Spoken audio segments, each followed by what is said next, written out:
तो चलिए चलते हैं आज की कहानी की ओर। कल हमने कहानी में ये जाना था कि किस तरह वंशीधर भगवान शिव की भी भक्ति किया करते थे। चलिए चलते हैं आज की कहानी की ओर।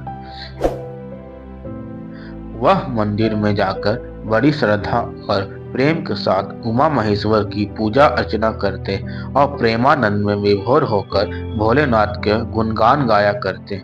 अगर कहीं पुराण या भागवत कथा होती तो वहां जाकर बड़े ध्यान से भागवत कथा सुना करते। द्वारिका आने जाने वाले साधु महात्मा जब अपने गांव में आते तो उनके दर्शन करते, यथासाध्य उनकी सेवा करते, उनके उपदेश सुनते। अगर कोई भजन कीर्तन करता तो स्वयं भी उसके साथ बैठकर भजन पद गाया करते, करताल बजाया करते। कोई यदि भाववश में आकर नृत्य करने लगता तो वे भी उसके साथ नाचने कूदने लगते। अगर कोई भी रास मंडली गांव में आ जाती तब तो इनके आनंद का कोई ठिकाना ही न रहता। नित्य ही रास लीला देखा करते। श्री राधा भगवत प्रेम को देखकर वह इतने तल्लीन हो जाते कि उन्हें अपने शरीर का शुद्ध बुद्ध भी न रहती। कभी कभी तो स्वयं भी वह किसी मंडली में शामिल हो जाते। जब उन्हें रास में गोपी बनकर नाचने का सुअवसर मिलता तब तो वह अपार आनंद का अनुभव करते और कृष्ण प्रेम में नाचते नाचते बेहोश हो जाते। वह अपनी धुन में खाना पीना भी भुला देते। कई दिनों तक घर पर आते ही नहीं। इसके लिए उन्हें भाई भाभी का भी डांट सुनना पड़ता, ताड़ना भी सहनी पड़ती, समाज में निंदा भी होती, परंतु फिर भी वह अपनी चाल को न छोड़ते। भला जो एक बार अमृत स्वरूप भगवत प्रेम रस आस्वादन पा चुका हो उसे कोई कैसे हटा सकता है। भक्त नरसिंह राव ने पढ़ना लिखना, खाना पीना, सोना, खेलना कूदना, दुख सुख, निंदा स्तुति सब कुछ उस एक भगवत प्रेम के ऊपर वार दिया।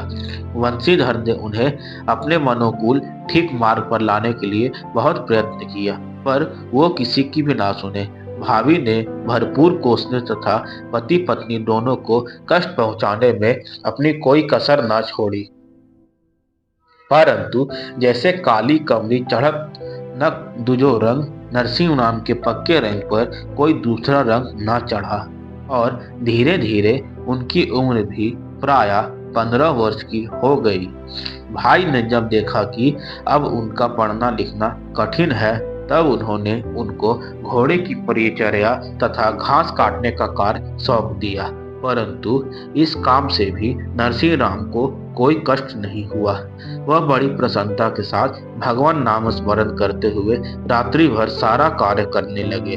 प्राय 16 वर्ष की अवस्था होते होते नरसिंह राम की पत्नी मणिक गौरी के गर्भ से एक पुत्री का जन्म हुआ। उसके 2 वर्ष के बाद फिर मणिक गौरी को एक पुत्र हुआ।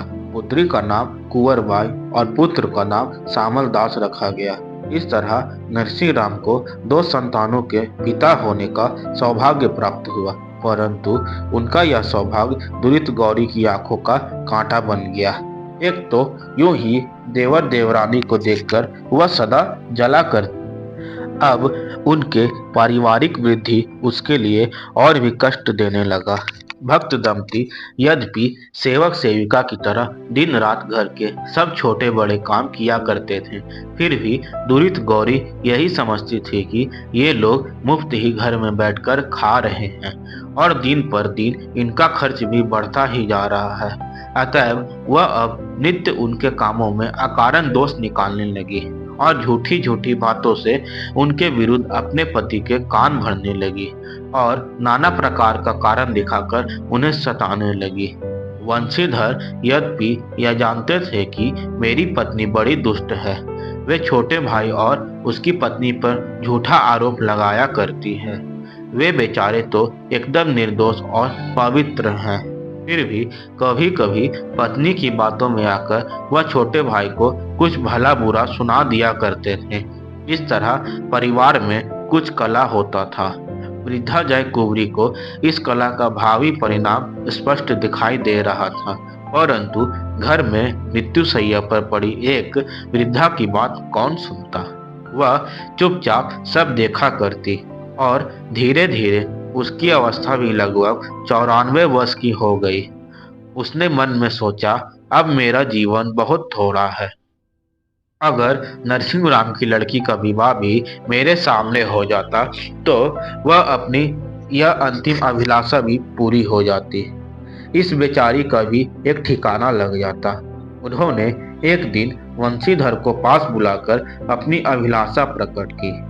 वंशीधर ने वृद्धा दादी की आज्ञा का बात टालना उचित नहीं समझा। उन्होंने एक कुलीन और सुयोग्य वर की खोज करने के लिए पुरोहित को भेज दिया। पुरोहित जी घूमते फिरते काठियावाड़ के ऊना नामक गांव में आए और उन्होंने वहां के श्रीमंत नागश्री रंगराव मेहता के पुत्र वसंत राय के साथ कुंवरबाई का विवाह सुनिश्चित कर दिया। निश्चित तिथि पर बड़े धूमधाम के साथ कुंवरबाई का शादी हो गया।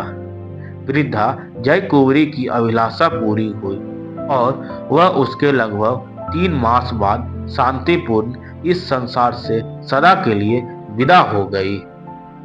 तो फ्रेंड्स, आज की कहानी कैसी लगी? आज की कहानी आपको अच्छी लगी हो तो कमेंट में लिखिएगा। हर हर महादेव, जय श्री राधे कृष्णा और अपना पता। और अगर आपको ऐसी ही कहानी और सुननी हो तो मेरे चैनल को सब्सक्राइब कर ले और लाइक और शेयर करके कमेंट कर दे। तो चलिए चलते हैं अगले वीडियो में। तब तक के लिए ओम नमः शिवाय।